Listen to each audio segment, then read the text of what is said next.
Hi guys, welcome back to the channel. Today we are talking about a major milestone for Singaporean parents, the secondary school open houses. So for the longest time, I wondered why parents drag their kids through crowded schools on weekends. The cutoff points, the CCA lists, the school histories is all easily available online, right? So I thought it was unnecessary squeezing. But that completely changed last Saturday.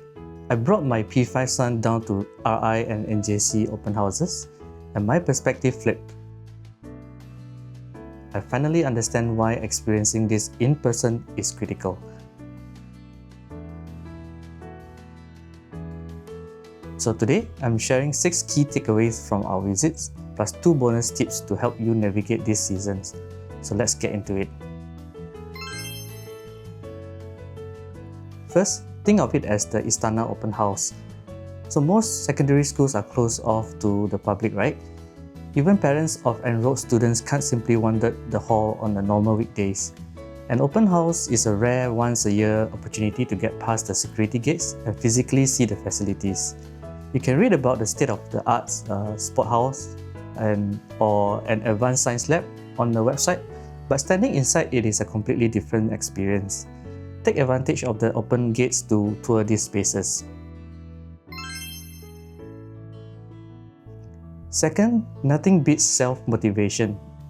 As parents, we know we can encourage, schedule, and push our kids to study, but internal drive always wins, right? Seeing the school firsthand and speaking directly to the current students is incredibly effective. There's a profound difference between a parent telling a child to study hard and an older student saying, if you join the club, you get to build this robot and travel for competition.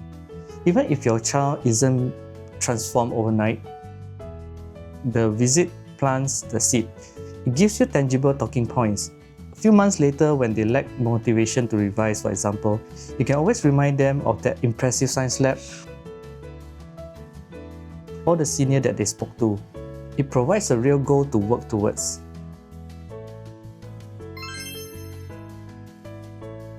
Third, you have to plan ahead because an open house are exhausting.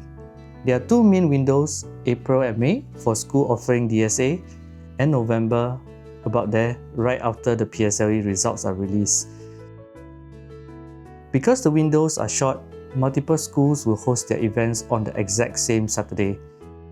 I suggest don't try to squeeze 3 schools into a single afternoon.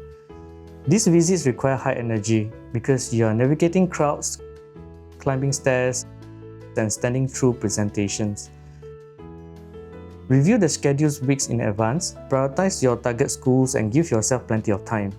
Rushing leads to burnout for both you and your child. Point 4. Start early.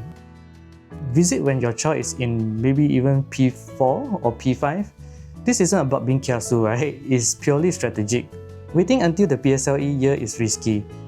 If you bring a P6 student to their dream school in May, and they suddenly realize their current grades are far below the cutoff point, it can trigger panic rather than motivation though.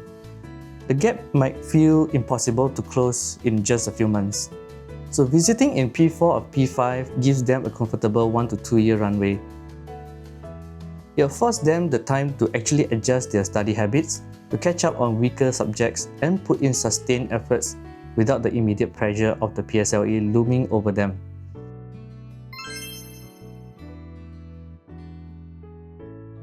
Point number 5 is crucial. This is your chance to validate the school's culture. Every school website features a polished mission statement about holistic development or nurturing leaders. The open house is your reality check. Observe the students. Are the guides genuinely proud of their school, or are they reciting a script?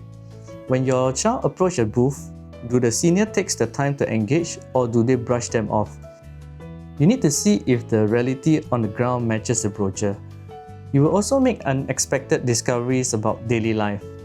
So last Saturday, we found out that the food at RI canteen is tasty and very affordable. And the waffles at their convenience store are surprisingly good. NJC, on the other hand, paired their open house with a charity carnival. It was incredibly lively, though the crowds were a bit overwhelming.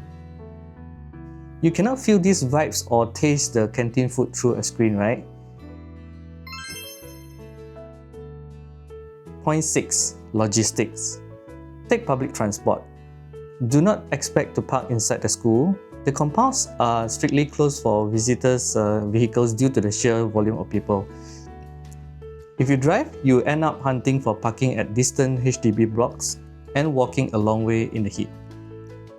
Taking a private hire car or taxi to the school is fine, but leaving is a nightmare because when the event wraps up, hundreds of parents are booking rides simultaneously. Surges hit, wait times skyrocket, and the roads outside the school jam up. Buffer your travelling time and stick to the MRT or bus whenever possible. Now, here are 2 bonus tips to maximize your visit. First, if you are attending the April or May sessions, utilize the DSA booths. If your child has a specific strength, whether they are competing in math Olympiads, excelling in a sport, or gifted in the arts, go straight to the relevant departments, speak directly to the teachers in charge. Ask them exactly what they look for during trials or interviews. You will get straightforward, actionable advice that no website will ever publish. And finally, let your child take the lead.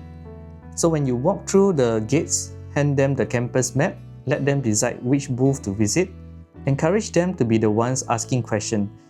And if we drag them around based on what we want to see, it actually defeats the purpose of building their independence. Let them own the experience. So those are my top takeaways from our open house marathon. It was tiring, but obviously worth it. Now I want to hear from you. What has your open house experience been like? Do you have a different perspective or survival tips to share? Let's discuss it in the comments down below. If you find this video helpful, please hit that like button, subscribe, and share it with other parents preparing for this journey. Let me know if you want more content about navigating the Singapore school system. And thanks for watching, and I'll see you in the next one.